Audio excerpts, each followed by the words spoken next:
Ryan, would you record? I see it. Thank you so much. All right, everyone. Thank you so much for joining. Happy Friday. Today, I'm really excited to introduce Guy Whetstone and Cody. Oh, I might Goyette. Goyette. Goyette. Oh, Goyette. Close enough. Close enough. Very good. They are owners of Performance 360 in Miramar, and Cody's actually my coach. And so I've spoken to Cody about coming in because I feel like he does such great instructions, like coaches get coached too.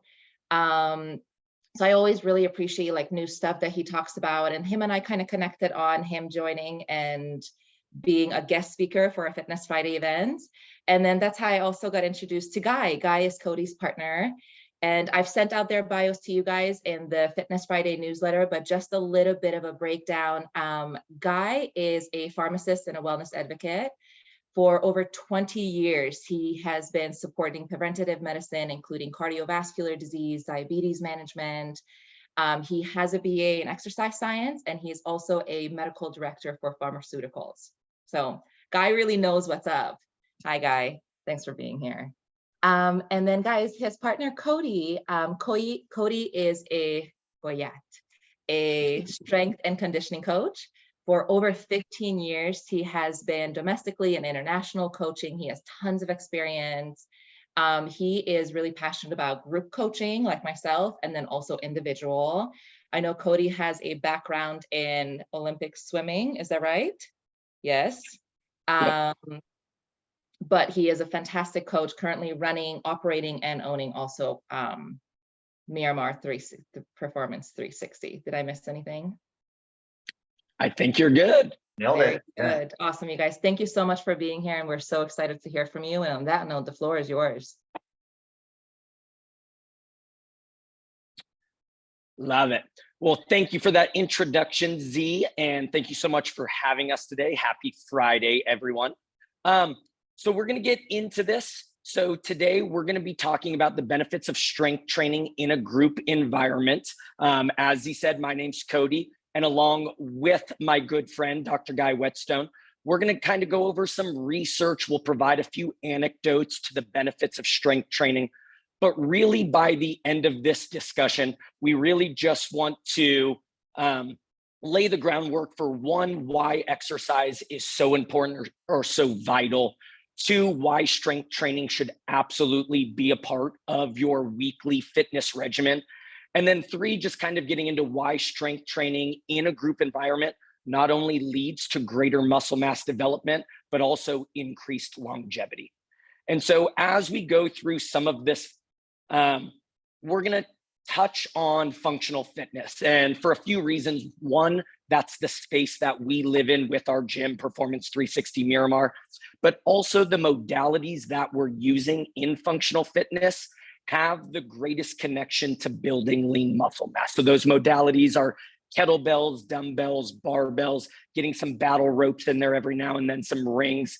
And with that, our bodies are moving in multiple planes. And so functional fitness has the most carryover or is most applicable to our daily lives. Kind of as this screen or this picture shows, kettlebell swings really connect with swinging your kids.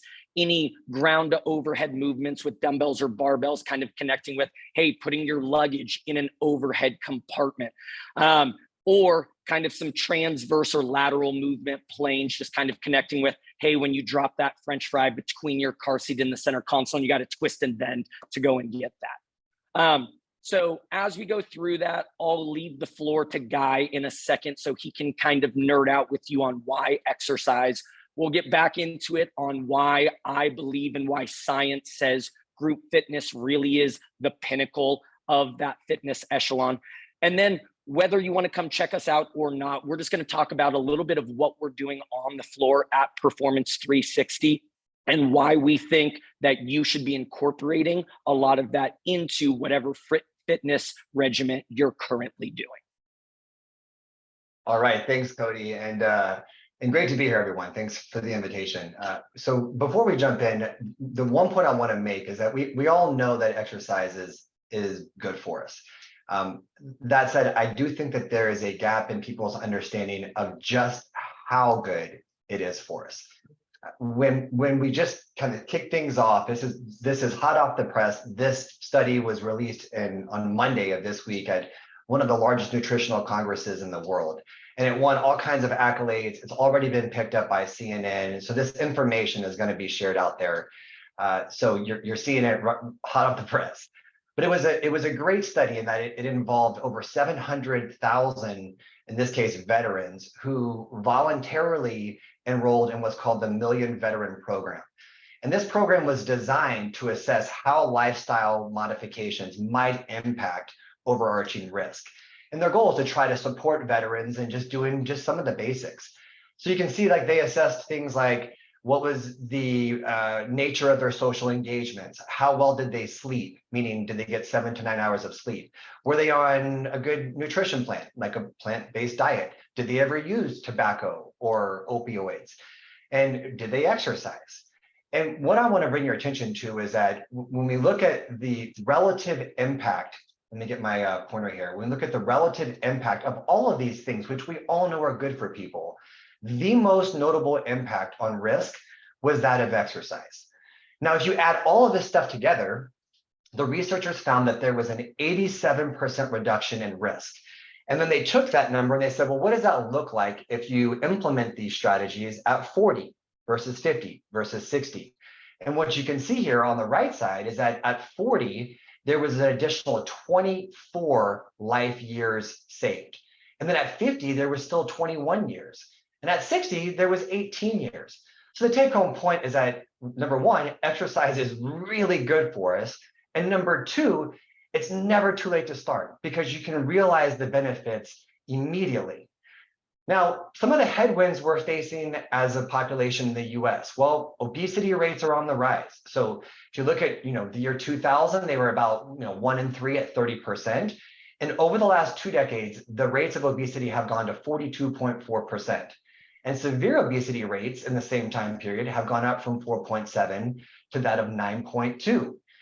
Estimates would show that by the year 2030, 1 in 2 people over the age of 5 will have clinically meaningful obesity.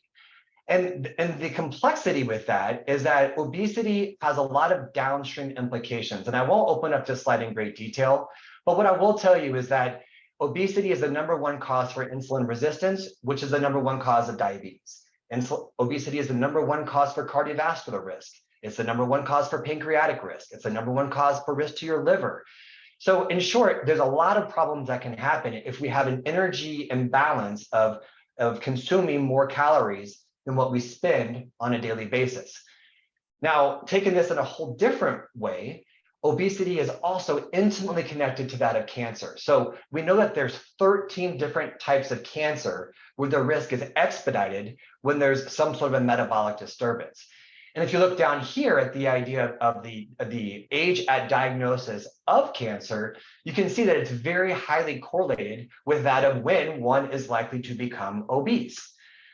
Now, taking a whole separate take on, let's say, some of our headwinds, but we think it's relative because we're talking about group fitness and the importance of social interaction, is a recent report that was done by the Surgeon General, which was published this year in May, that said that 1 in 2 people in the US currently identifies as lonely.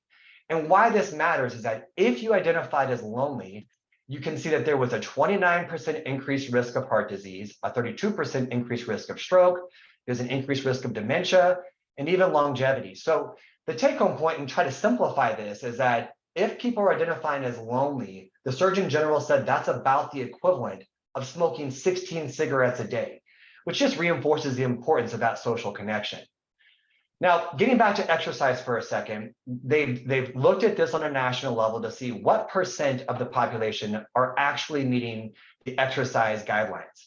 And the answer is not many, right? So about 1 in 4 people are meeting those guidelines. So if you're on the other 3 out of 4, you're in the majority, and that's okay. And the reason why is because most people don't really know how to meet the guidelines. They're very nebulous. They'll say things like, do resistance training a couple of times per week, or try to practice in moderate level intensity for X minutes and high intensity for X minutes. And then it leaves the end user kind of wondering, well, how do I do that? And how do I build it in to my body, recognizing the things that I'm working through? And how do I do it, factoring in all the competing priorities?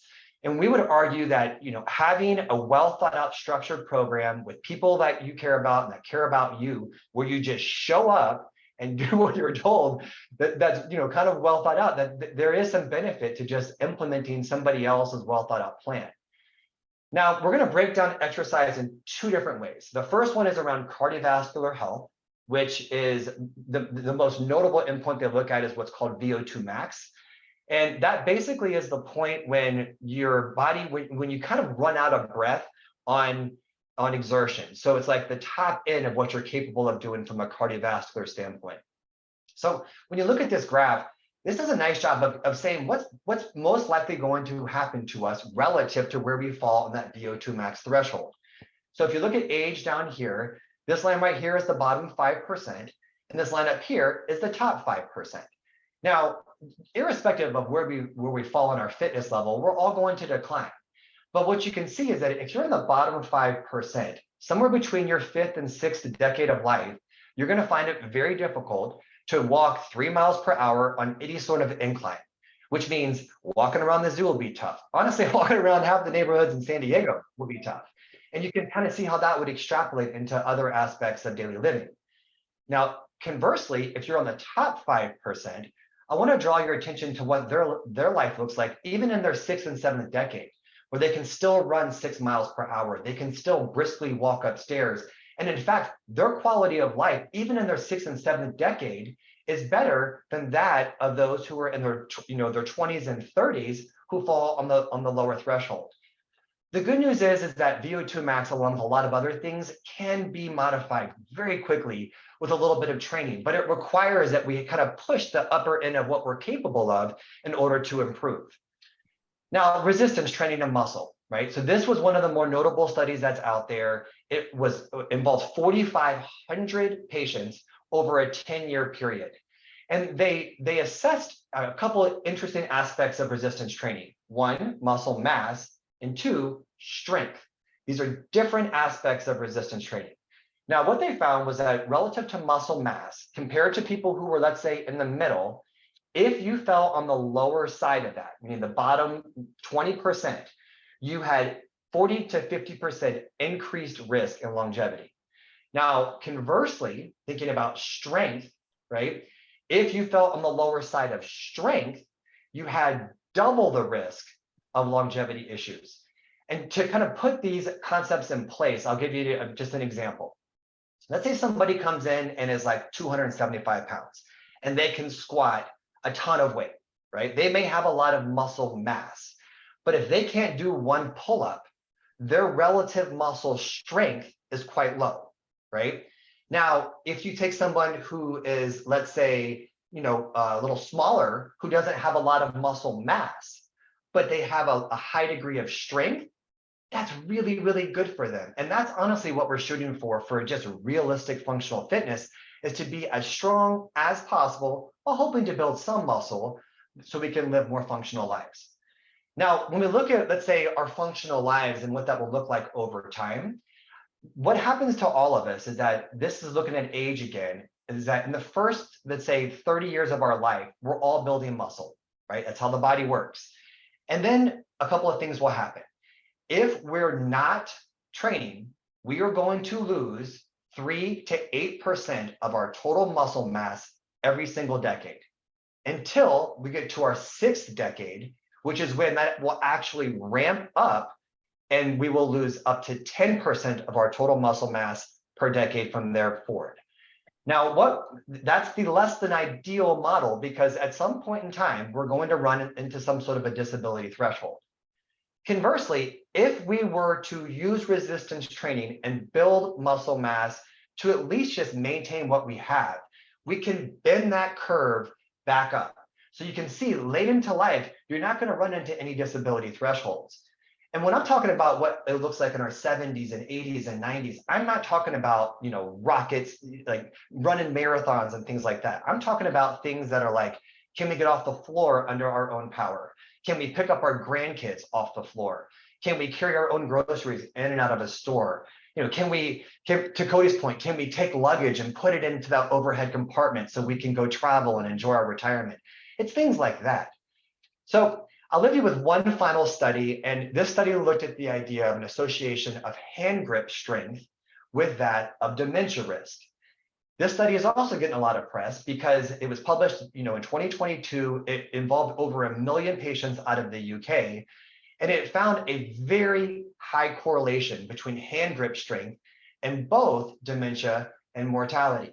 In this case, people who were on the top end of that hand grip spectrum had an 87% reduction in mortality, and they had a 72% reduction in cognitive decline. Now, the researchers don't know why this is happening. All they can say is that this is happening. But if you want to know how to basically increase your hand grip strength, it's by picking up dumbbells and picking up kettlebells and barbells and lifting things that have load. So in short, I hope that I've kind of presented a little bit of a case of why exercise is meaningful. I work in the pharmaceutical industry, and all day, every day, I'm trying to do things to hopefully support in a little bit of better quality of life and a little better of quantity of life in patients that are already just at risk. And, my passion for joining this Performance 360 and getting involved in things like this is I would love to get ahead of that, to get to more of a wellness standpoint, preventative maintenance. And there is no better drug, there's no better way to do that than to conduct exercise. So I'll leave you with one final quote. Martin Luther King said it great, where he said, if you can't fly, then run. If you can't run, then walk. If you can't walk, then crawl. But whatever you do, you have to keep moving. So thank you very much for your time, and I would be happy to entertain any questions if there are at the end of the presentation. Thank you. Guy, thank you so much. That was so interesting. We do have a couple questions. I actually wrote one down as you were going through the VO2 max.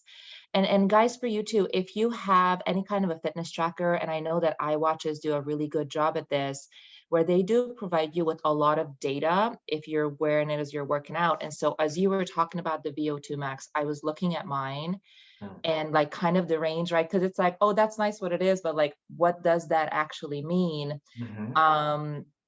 So if you guys in here in the presentation, if you have a watch or anything that tracks it for you, you should look at that and then refer it back to his graph to kind of see where you fall and then where can you improve. For me, I was actually pretty happy with mine. It's at 47, 48 for VO2 max. Yeah. And I'm definitely still working on it for improvement. And we do have a question right here of how can you measure VO2 max? Do you guys know if you don't have, so for me personally, guys, I have an iWatch, and I know we're Qualcomm, so we're not supposed to, but I have an iWatch, and I love it because it gives me lots of different information. And I do know that there's other fitness trackers out there. I think Garmin's do a good job at that too. Guy or Cody, do you have any other suggestions for how to measure your VO2 max to start? Is there a formula for that or anything like that, So not that I'm aware of. There is an assessment that's usually done at a training facility, so it's not easy to necessarily calculate. But I know these wearables have come a very long way, and so perhaps you're getting some pretty good guidance there. I think as a whole, more so than the very specifics of what is my exact VO2 max. I think the take-home point here is, and in some ways this can even be subjective. How am I performing when I'm pushing my aerobic threshold? And is that trending up or down? And to your point, by having benchmark workouts, or by having things that you're trying to assess, even maybe it's just walking up that hill in your backyard. How long did it take you to get up the hill today versus the next time, right? And just know that as we're continuing to improve on these endeavors, we are pushing our VO2 max higher. And I think that's the fundamental takeaway. Yeah. Yeah. Well, last questions on this is, how do you improve your VO2 max is a question in the chat box. Yeah. I mean, I could take this one, or Cody, do you want to maybe offer some thoughts here as our I mean, coach? it's really just improving over our overall cardiovascular health.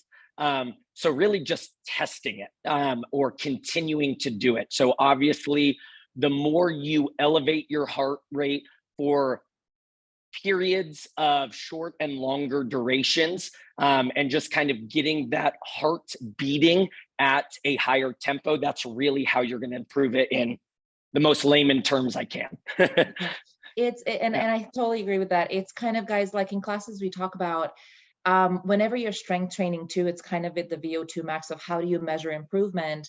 If for a while you were working with, let's say, a 10-pound weight, and that 10 pounds doesn't feel so heavy anymore, right?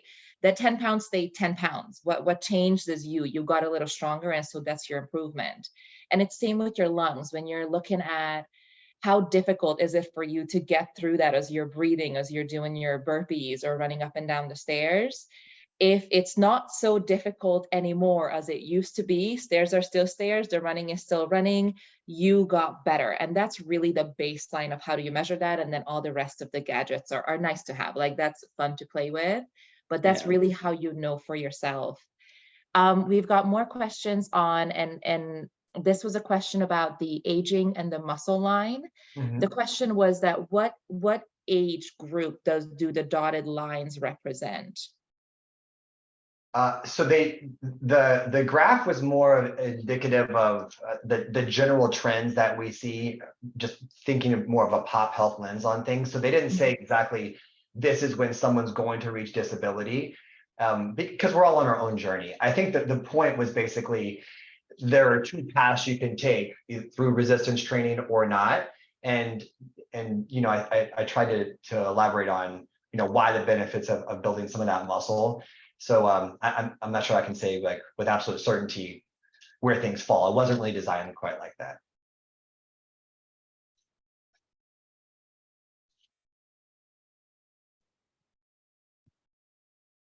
Are we good? Yeah. I see a freeze. Sorry.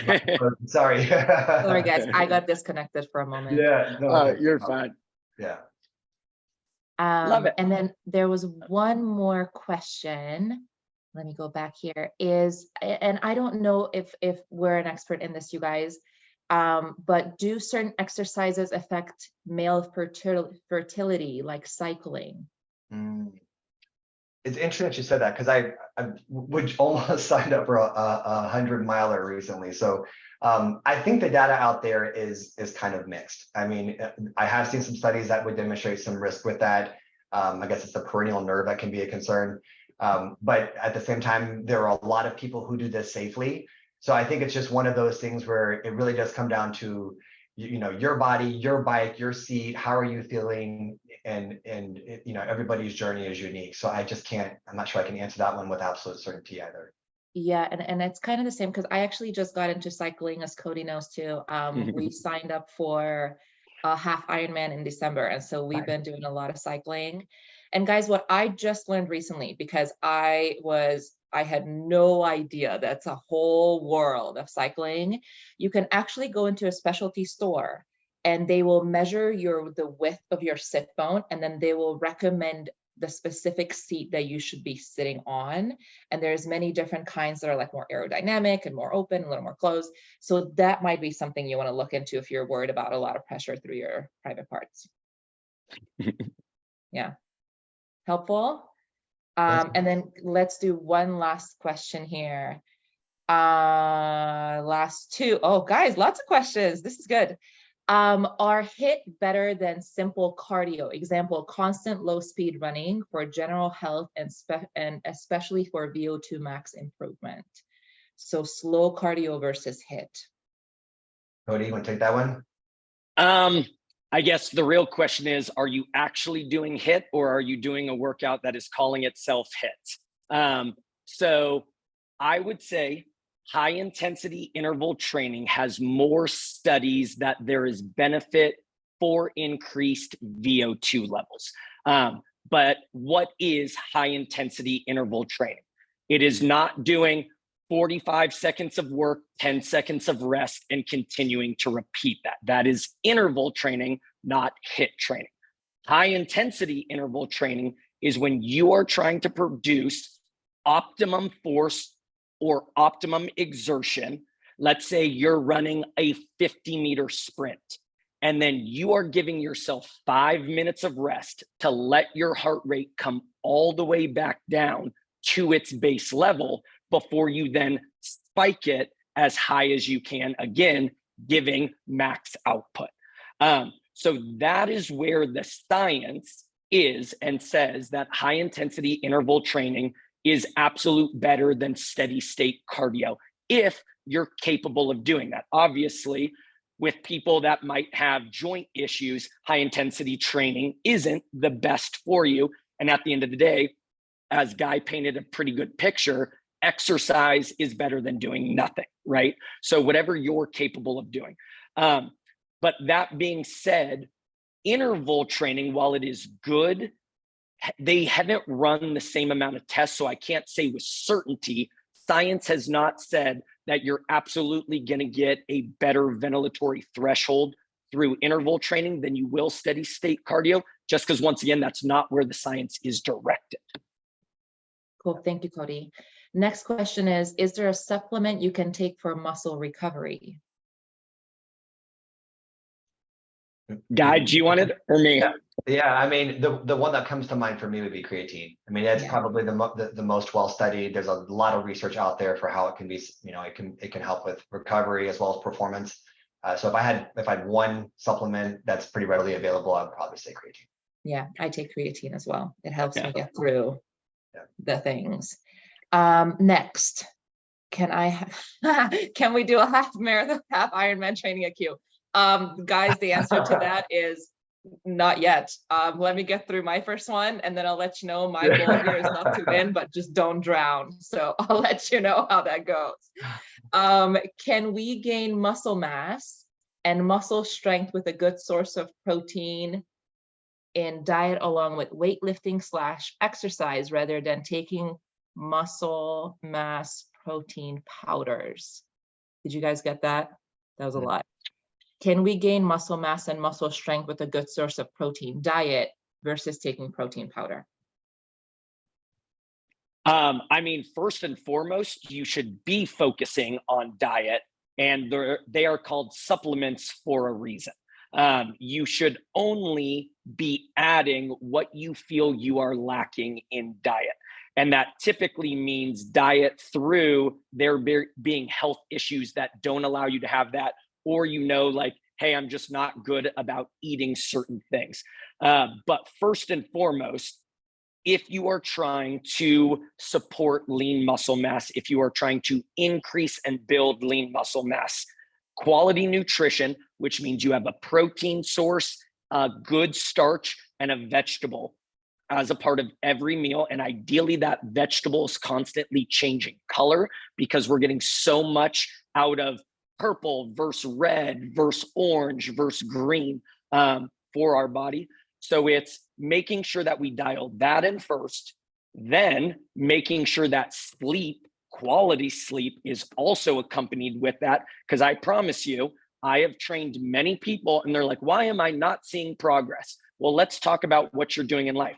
Oh, I'm sleeping 4 hours a day and I'm drinking 9 protein shakes. Okay, well, your body can't actively recover because you're not giving it enough time to recover through sleep. Remember, brain like a computer, every now and then you have to fully shut it down. That is your sleep. And then with your ability to gain muscle, it needs nutrients, right? Protein shakes are a supplement. They are not the source. We need to make sure we are providing carbohydrates. That is your energy source. Protein is your muscle development and recovery. And then obviously those vegetables helping for skin, eyes, hair, hormone production, all of those things. Cool, thanks, Cody. Guys, there's a couple more questions here, but it is all related to supplement stuff. Can you guys do us a favor? And I mean, we're running out of time and I want to give these guys a chance to finish. I do see a question about, can we type the answers in this chat box? Too late for that, unfortunately. However, we are recording the session and it will be uploaded to the Qualcomm YouTube channel. So you guys can go back and rewatch this. I for sure will, because I feel like there was so much good information in here. And then as you watch the YouTube channel, you can pause and then write it out for your notebook, okay? So you actually have it on hand so you can look back into that. We have another question about BCAA and glutamine is in addition to protein. Do you feel like that's necessary? We'll take that as our last question and then we'll close out. What do you guys think? BCAA and glutamine, how do you feel about that? I mean, I guess I could take it. I personally take them. I think that I'm committed to the idea of muscle development, and I think the research shows that is helpful. Both of those supplements, but they're not for everyone, right? And so I don't think that it's mission critical that we go out there and get those supplementation. If we're just kind of like starting off in the gym, I think most importantly is just get moving. And if you're looking to make those tweaks because you have certain targets that you're aspiring to achieve, those little things will give you a little bit of an extra bump. So I think they're meaningful, but they're not necessary. Yeah, I agree. I agree. And I guess, guys, also with a lot of this stuff, with extra supplements and stuff, I do believe, and even like different types of exercises that these guys have covered today, it's a yes and a yes and a yes. The question is really why. And so that's where it becomes more customized to you. You got to figure out what is it that you want to achieve? What are some of your personal goals? Because there's so much information out there, and it's always changing and becoming a little bit different. So you got to figure out, what do I care about? Because someone who wants to get leaner and faster is going to have a whole different set of plans than someone who wants to put on more muscle and wants to get stronger, right? Yeah. So you really got to figure out what do you want, and then talk to a professional that can help you actually customize your plan for you. I hope that answers the questions. Yeah. All right, you guys, back to you. Anything else that you want to add before we say goodbye? So we were going to dive into a little more, but those were great questions. So we can kind of just say, we can wrap it up with that. But if anyone is interested at all in kind of really seeing the benefits of group fitness in practice, we are 10 minutes down the road. We know that Qualcomm offers a variety of great midday fitness classes, but if you ever want to jump in for a 6 a.m. or a 5:30, we do offer free trial classes for you to come in. Little Qualcomm special, 30 days for $30 if you want more of that extended trial to see kind of our formatting, our programming, and that functional fitness application. But I think other than that, that's kind of all we have for it. Guy, anything on your part? No, just want to say thanks to all. I really appreciate all of the questions, and would be happy to entertain any other follow-up questions. Well, Z, we'll leave you with our emails and stuff. And that sounds great. Yeah, thank you so much for the time. Guys, thank you so much for coming and taking the time to build the presentation and being here. I felt that was really helpful, and I genuinely appreciate Cody's continued guidance whenever I'm working out with him. And everyone in the meeting, if you guys have any follow-up questions, send me an email. Honestly, send me a Teams message, because my emails are like, send me a message on Teams. And I will connect you guys with the coaches if you have a specific question to them about anything that you just heard. And like I said, the recording of today's session will be in our YouTube channel. I'll include that in next week's newsletter newsletter too. Yeah, so you guys have access to that. My pleasure. All right, you guys, thank you again. Have a wonderful rest of your day. I'm getting a couple of Teams messages here. Awesome. I'll reach back out to you.